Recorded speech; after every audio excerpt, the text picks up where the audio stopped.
Bienvenue dans le podcast Instant Thérapie. Ici, je vulgarise la psychologie, la santé mentale et plus particulièrement le psychotraumatisme. Je suis Martha, la psy en ligne, psychopraticienne en relation d'aide et psychotraumatologue sève et située. Nous allons parler au cœur du trauma, mais de manière accessible à tous. Alors rejoignez-moi pour des discussions éclairantes et inclusives qui visent à démystifier ces sujets qui sont parfois trop complexes et à promouvoir le bien-être mental pour tous. Bienvenue dans cet épisode 11 du podcast Instant Thérapie. Je vous remercie à tous pour votre confiance et votre soutien au quotidien et vos retours sur ce podcast. Donc aujourd'hui, nous allons aborder le traumatisme précoce de négligence. Pareil, hein, je l'ai déjà abordé en newsletter et je voulais l'aborder plus longuement ici en podcast pour vous aider à le comprendre, à mieux le vulgariser et puis voilà, parce que en fait, il est souvent pas pris en compte ou en tout cas, il n'est pas très souvent conscientisé finalement alors que il est très souvent présent en fait. Donc ça va nous permettre de mieux le comprendre ensemble. Et n'hésitez pas, si vous avez des questions, à m'envoyer un mail, à échanger avec moi sur WhatsApp, dans les commentaires. C'est avec plaisir que je prendrai le temps d'y répondre. Alors déjà, qu'est-ce que le traumatisme précoce de négligence? Des négligences, pardon. Alors, finalement, en fait, la négligence, c'est un manque prolongé de soins, d'attention, d'affection, de soutien émotionnel nécessaire au bon développement du bébé et du jeune enfant. Contrairement aux abus, qui sont souvent des actes de violence, d'agressivité, et en fait, très souvent, on va dire, mais non, mais moi, j'ai pas vécu de trauma, en fait, ma famille ne m'a pas négligée, ne m'a pas violentée, etc. Et on oublie, en fait, que l'absence de présence, d'écoute, de compréhension émotionnelle, de protection, de se sentir finalement en sécurité, eh bien,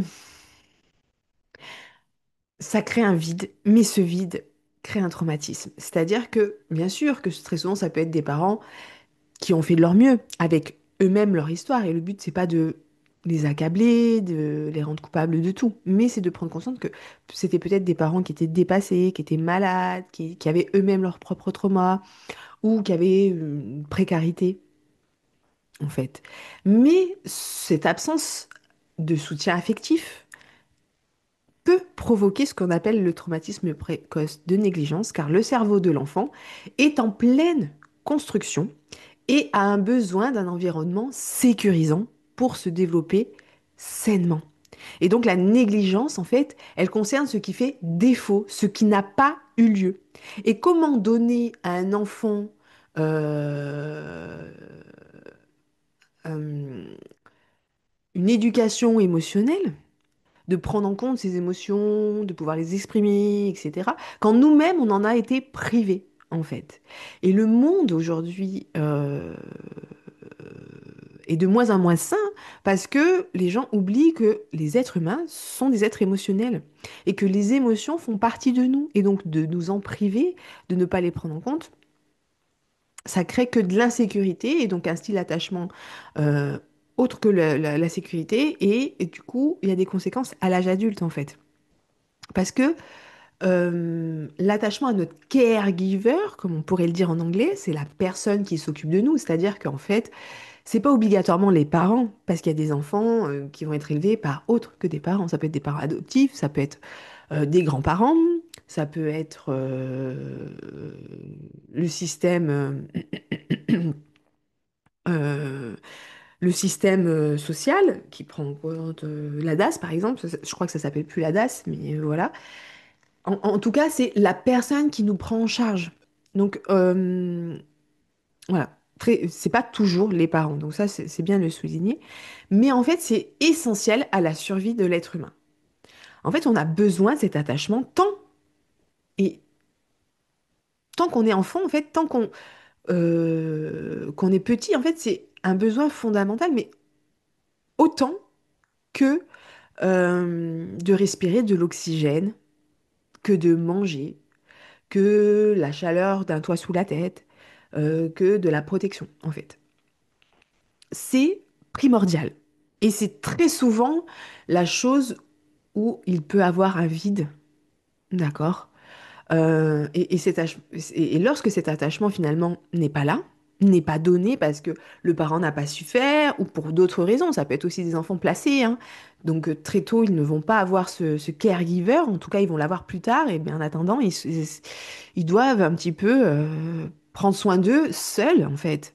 Ils ont pas, ouais, ils doivent prendre soin d'eux seuls. Donc en fait, lorsque cet attachement il est absent, que ce soit par un retrait, que ce soit la perte, ça peut être aussi un décès hein, de la personne qui prenait soin de nous, du jour au lendemain, il décède, on est nourrisson en fait. Bien lui, euh, le nourrisson va ressentir cela comme une menace pour sa vie. Et donc dans son système nerveux, il ne va plus être dans sa fenêtre de sécurité, de capacité, de tolérance, mais euh, ça va lui créer une terreur mortelle, une angoisse inexpliquée qu'il va conscientiser comme quelque chose de dangereux et donc il va sortir de cette fenêtre et il va être dans l'insécurité, donc dans l'hypervigilance, il va aller dans l'hyperactivité, etc. Et donc c'est vraiment... euh, et d'ailleurs, je crois qu'il y avait eu, c'est en Amérique, un- des recherches qui avaient fait et puis un essai clinique sur des enfants en fait, où on mettait deux enfants, deux nourrissons en bas âge, côte à côte, et on leur donnait des cubes pour jouer, en fait. Et on voyait que l'enfant qui avait eu un attachement sécure, où ses besoins émotionnels avaient été pris en compte, se met tout de suite à jouer avec les cubes, voilà, il appréhende les choses, enfin voilà, il joue directement. Alors que pour l'enfant qui n'a pas eu ce caregiver, cette personne qui a vraiment pris soin de lui, mais autre que nourriture, toi sous la tête, vêtements, etc., mais vraiment émotionnellement, lui a appris à exprimer ses émotions, a été là, l'a mis en sécurité dès que il se sentait en insécurité, donc euh, être rassuré quand on fait des erreurs, enfin tout ça, toute cette sécurité qu'il n'a pas eu, fait que lui, quand on lui pose un objet sur la table, eh bien, le nourrisson regarde de tous les côtés, respire fortement, et on sait qu'il est en hyperactivité. Il est en hyperactivité, mais il est en hypervigilance. Il a peur. Est-ce que j'ai le droit? Est-ce qu'il va pas m'arriver quelque chose si je touche ces cubes? En tout cas, il n'est pas en sécurité. euh, et et c'est un nourrisson. D'accord? Donc, voilà, donc c'est un exemple. Donc, c'est vraiment essentiel de comprendre que ce manque, surtout dans les premiers mois de vie, d'accord? Ben voilà, c'est quelque chose qu'on a besoin, c'est une stabilité, c'est une fiabilité, c'est vraiment la personne qui doit prendre soin de nous. Et c'est vraiment le lien plutôt visuel, émotionnel, on nous prenne dans nos bras, qu'on fasse des gâtés, qu'on nous dise je t'aime, qu'on nous rassure le soir quand on a peur, qu'on nous dise que c'est bien de pleurer, qu'on comprenne nos émotions, qu'on comprenne, qu'on cherche à comprendre pourquoi il y a de la colère, pourquoi il y a de la tristesse, pourquoi il y a de la peur, qu'on échange, qu'on communique sur tout ça, d'accord? Et c'est un lien qui est crucial au développement du cerveau de l'enfant. Et selon le chercheur en neurosciences Alan Scher, donc c'est un Américain, ce lien, il va aider l'enfant à apprendre à réguler ses émotions, à apprendre à s'autoréguler et à être pleinement conscience de ce qu'il vit, des émotions qu'il traverse. En fait, il sait, grâce à ce caregiver, réguler son système nerveux dès le plus jeune âge. Alors pourquoi aujourd'hui on rencontre plein de gens qui prennent rendez-vous et qui ont un système nerveux dysrégulé en fait? Eh bien c'est souvent parce qu'il y a manqué ça. Et on va pas forcément faire le lien parce que pourquoi il y aurait trauma, pourquoi il y aurait blessure sur quelque chose qui n'a pas eu lieu. Voilà. Et ça, c'est très souvent pas pris en compte parce que bah, ça n'a pas eu lieu. Ça n'a pas existé en fait. Donc pourquoi ça m'aurait traumatisé? C'est pas parce qu'on m'a jamais dit je t'aime, qu'on m'a jamais pris dans les bras, qu'on m'a jamais rassuré, qu'on m'a jamais appris à exprimer mes émotions, qu'en fait j'aurais un système nerveux dérégulé. Ça n'a pas de sens.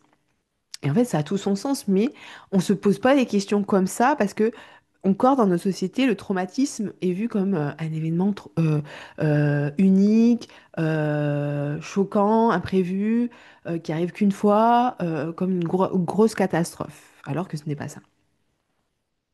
Et on oublie aussi, et ça c'est dans notre société, et ça s'est perpétué de génération en génération, et c'est vraiment en train de changer aujourd'hui, mais le regard d'un parent sur l'enfant, est aussi important que tout le reste, en fait.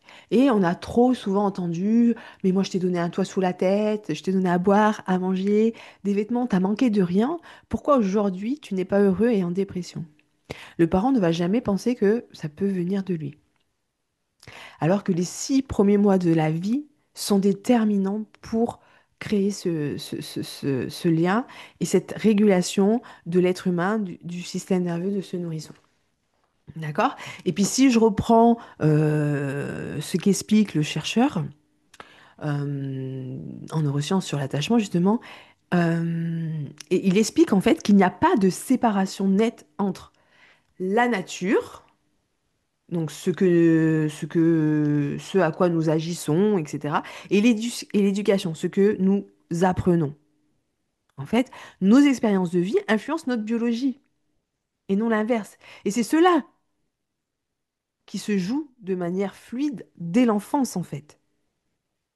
Donc, en fait, notre tempérament et notre personnalité ne sont pas des excuses pour expliquer nos comportements.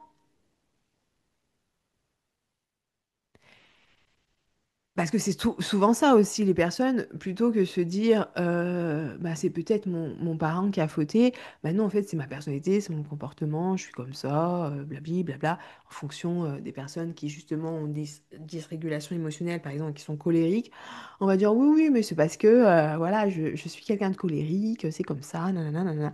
Donc, ils vont justifier ça, alors qu'en fait, la personne, elle a développé ça parce qu'elle a eu un vide dans son enfance et sa stratégie d'adaptation, elle était comme ça, elle a fait au mieux. Et voilà. Eh bien, elle est plutôt devenue quelqu'un qui a un style d'attachement complètement désorganisé. C'est ça la réalité. C'est pas un attachement sécure. De pas savoir réguler sa colère, par exemple. Ou de pas l'exprimer correctement.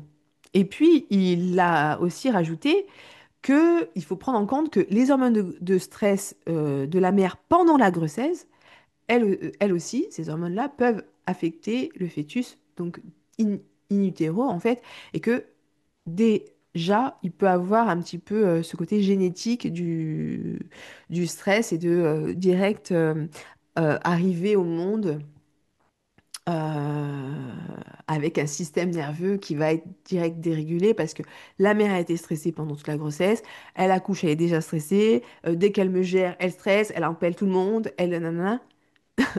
Donc en fait, il rappelle que l'importance d'avoir des parents calmes, attentifs, qui se remettent en question, qui sont là en fait, et essentiels en fait pour la santé mentale et physique. Parce que non, juste nous donner à boire, à manger, un toit sous la tête, la meilleure école, la meilleure éducation, etc., ne va pas suffire à combler ce besoin émotionnel qui est fondamental. D'accord?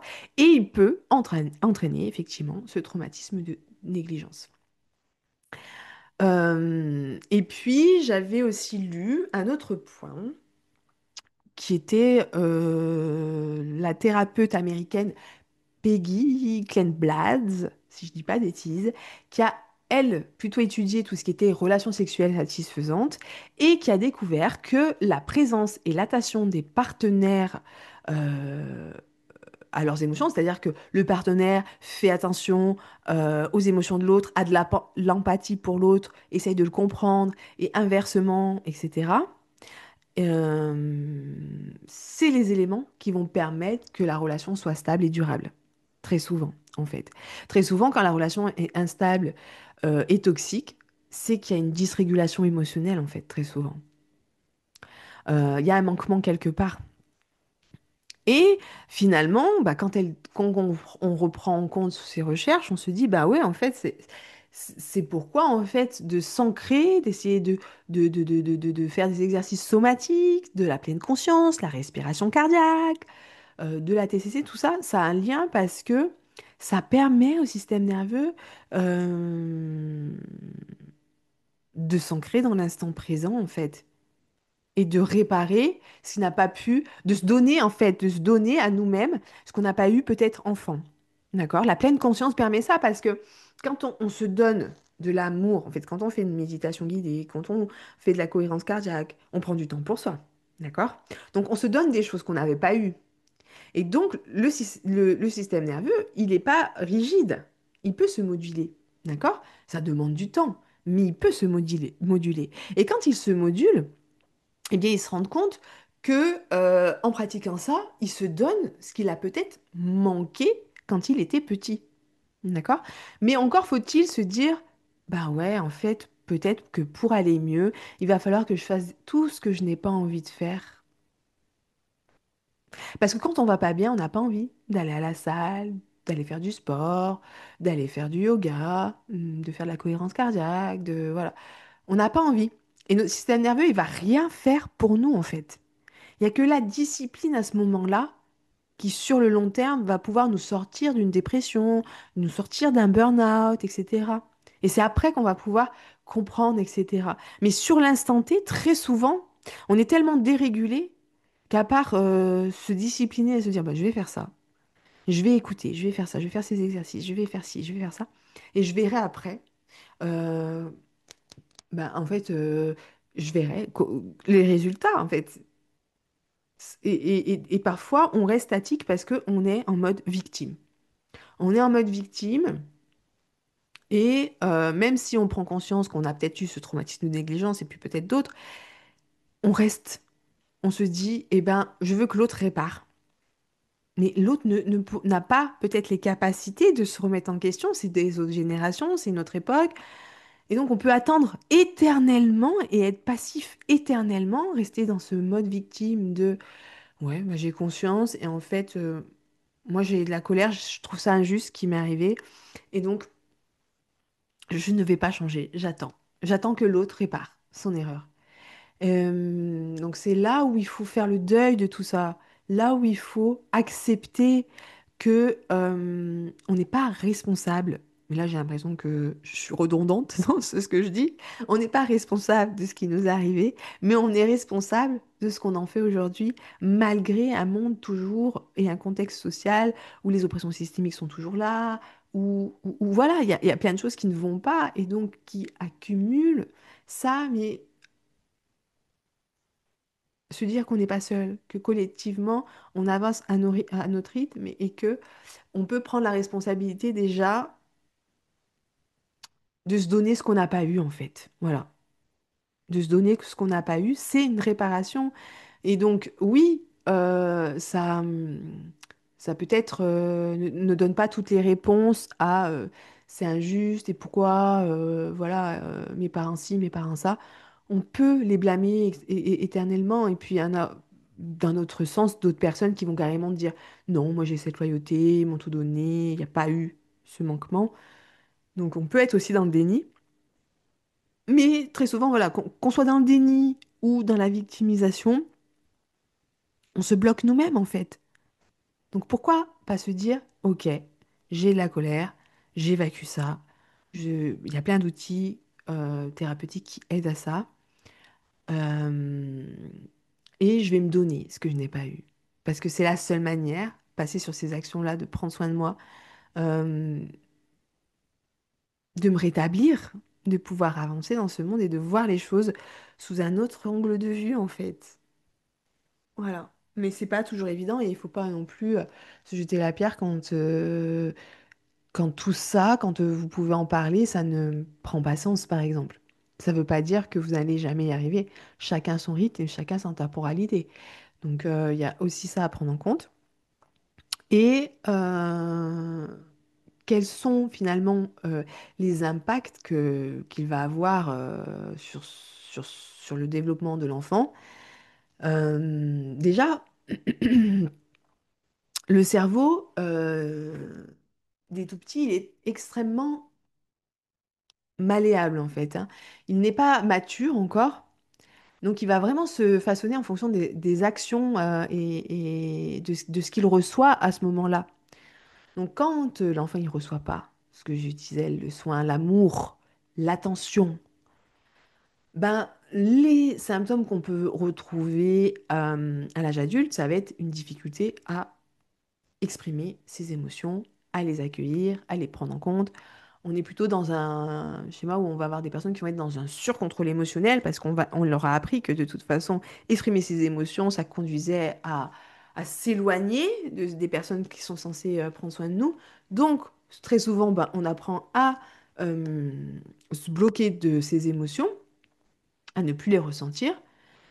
Et à ce moment-là, eh bien, du coup, à l'âge adulte, on est bloqué émotionnellement.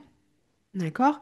Et puis, bon, on développe de l'anxiété, on peut développer de la dépression, des idées suicidaires et un sentiment constant d'insécurité. Donc, le système nerveux, il est en hypervigilance. Soit il est tout en haut, soit il est tout en bas, mais il n'est certainement pas dans sa fenêtre de tolérance où tout va bien et où il se sent bien. Il y a la peur d'être abandonné, de pas être aimé.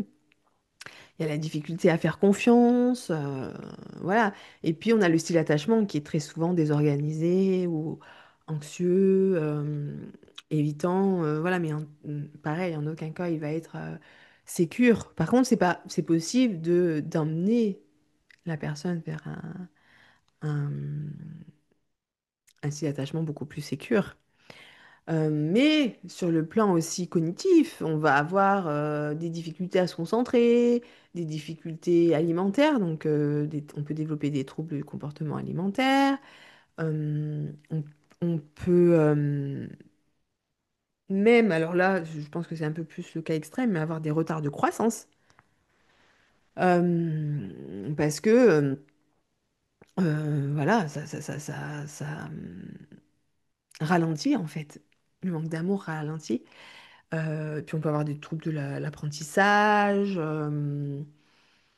des difficultés à s'adapter dans le monde du travail, des difficultés à s'adapter aussi dans le monde scolaire, des difficultés à dormir, beaucoup de troubles du sommeil. Voilà.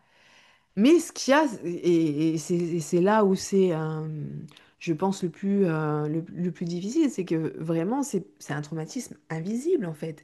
C'est pas quelque chose qui est arrivé.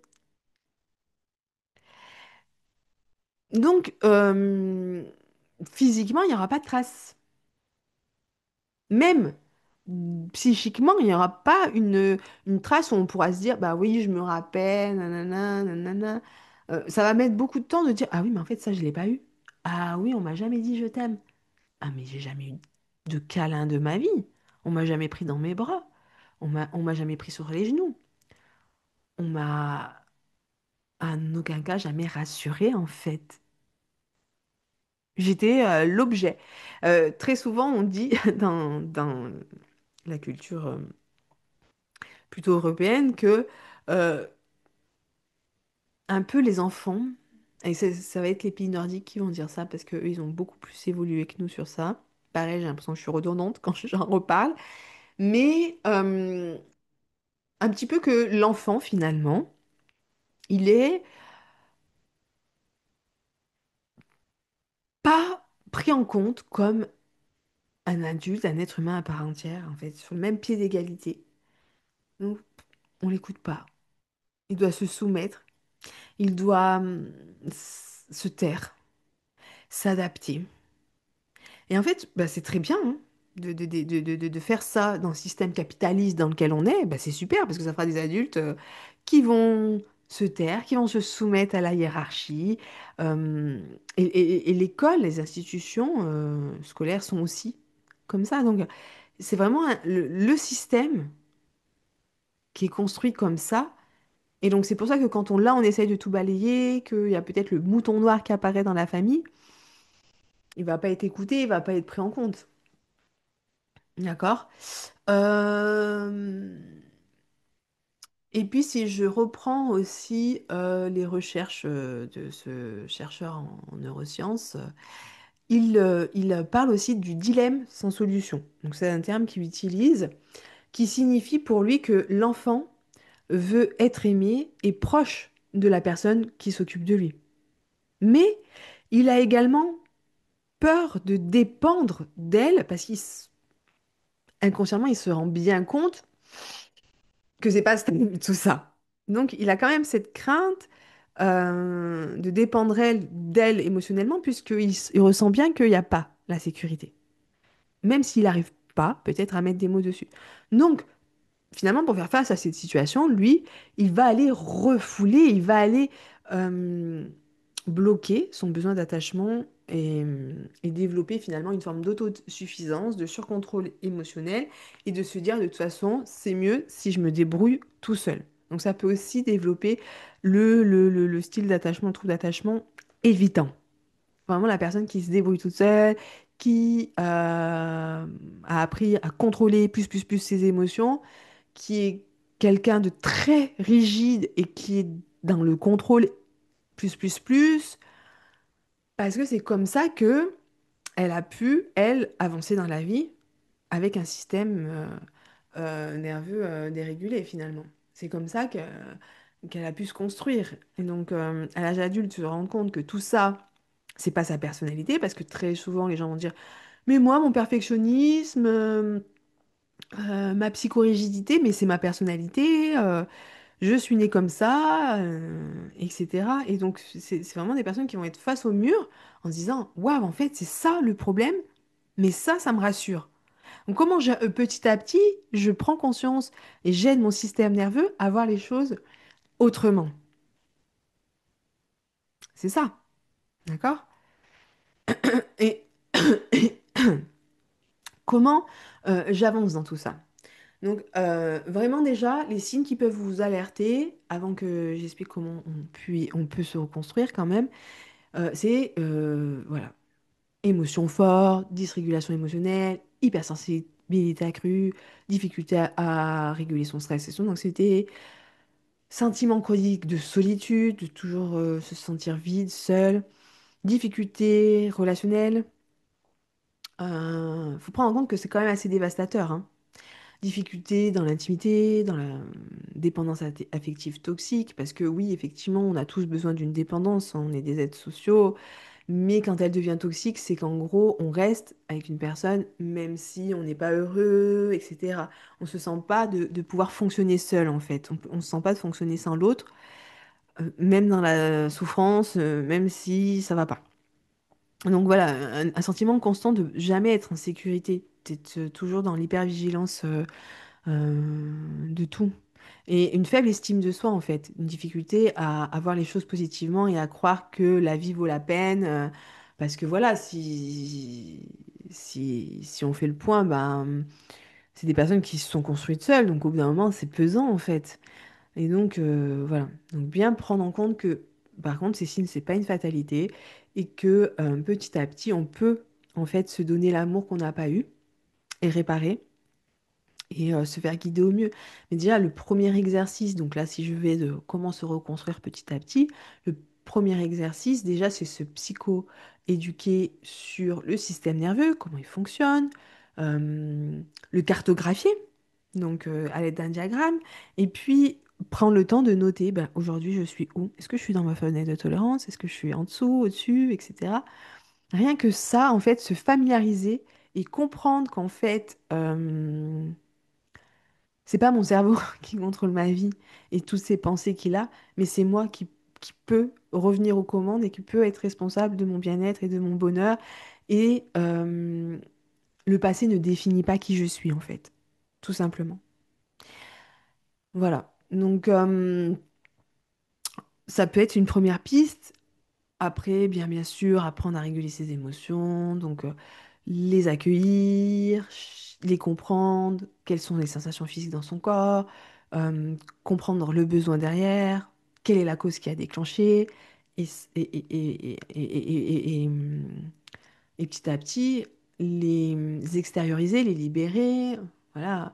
Là, il faut se faire accompagner, bien entendu, on ne peut pas le faire seul, mais voilà, c'est un cheminement, en fait, mais qui n'est pas impossible quand on arrête de, de se dire que le contrôle m'a fait être là aujourd'hui, donc je reste comme ça. D'accord?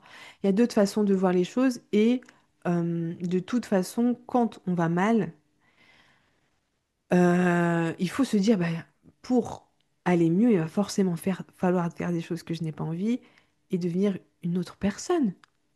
Puisque aujourd'hui, si je vais mal, c'est bien parce que la façon dont je me suis construit n'était pas adaptée à mon bien-être, à mes besoins. En tout cas, aujourd'hui, mon corps, il dit stop, il en veut plus. Il en veut plus de tout ça.